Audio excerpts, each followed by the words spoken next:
So I ended up deciding to leave my home in Miami when my lease was up, and actually I'll actually tell the entire story. A few months before I actually left Miami, there was a portal that was opening. I follow astrology. Yes, I'm a lawyer, but I love the energy of the universe and the stars and what's happening in the sky. And so there was this portal that was opening on 11/11, which is November 11th. And so what I did was I did these journal prompts, and I did my yoga, and I did like this whole like ceremony kind of thing just to like honor this portal.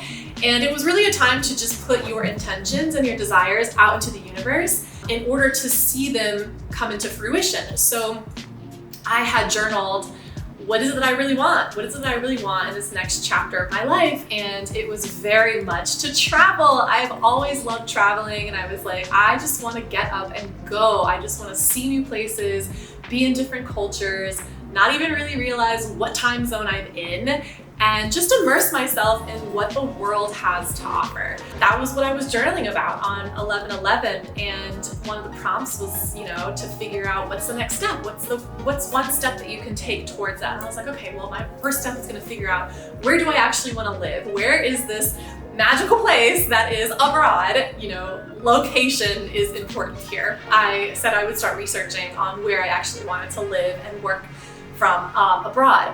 And so literally I closed out the ceremony, and 10 minutes later, my landlord texts me and she says, surprise, we're raising your rent in January and it's gonna go up significantly. Please let us know if you're going to be renewing with us. And so I literally died laughing because I was like, oh, you mean the time to do this is now when my lease is ending, because I am not paying that increased rent. It was offensively high. And so I realized that the universe was telling me, yeah, it's right now. It's now that you're supposed to be doing this. It's now that you're gonna have what it is that you intended for in your life. And the scary part was that I also released any expectation around time. And I was thinking it was gonna be sometime in the future, like it was going to be sometime, I don't know, 5 years, 3 years, like somewhere like out there. And when I got the text saying, no, it's now, I was shook. I was very nervous, and I was like, also in a humorous way, I was laughing at this because I was like, okay, the timing is now.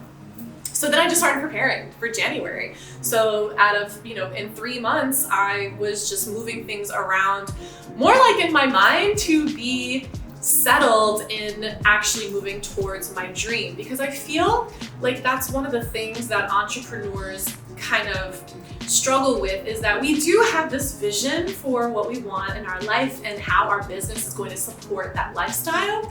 But then when it actually comes time to show up for that, it becomes real scary, very, very fearful. I started becoming afraid and having all these doubts. And what if I can't afford that lifestyle? What if I get really homesick? What if I put myself in danger? Who's gonna help me? What if I'm alone?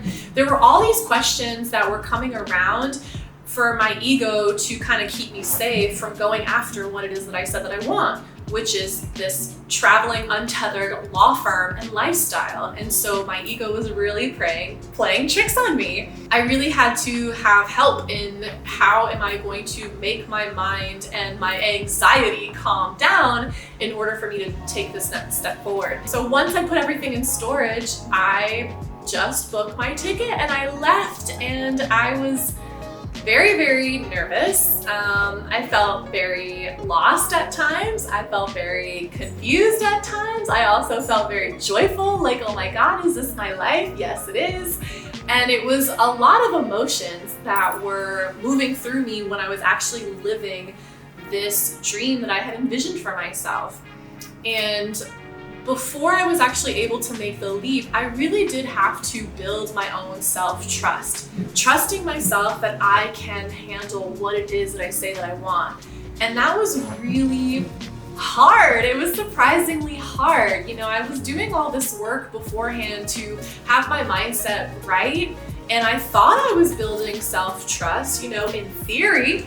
And then when it's time to actually implement it, it was a totally different story of like, oh, okay, like I've been trying to build this muscle of self-trust, but now can you really show up for the marathon? I felt like I was in training, and then all of a sudden I was asked to like, okay, show us what you got. Let's actually see if you trust yourself. I learned that in some places I didn't trust myself, and I learned that I really had more work to do internally, and mainly with the relationship with myself, knowing that I can handle it, knowing that I am responsible, knowing that I can step into the version of Mari who can actually take care of the things that she's calling into her life and actually show up and be that version who can be responsible enough to have this dream that she wants.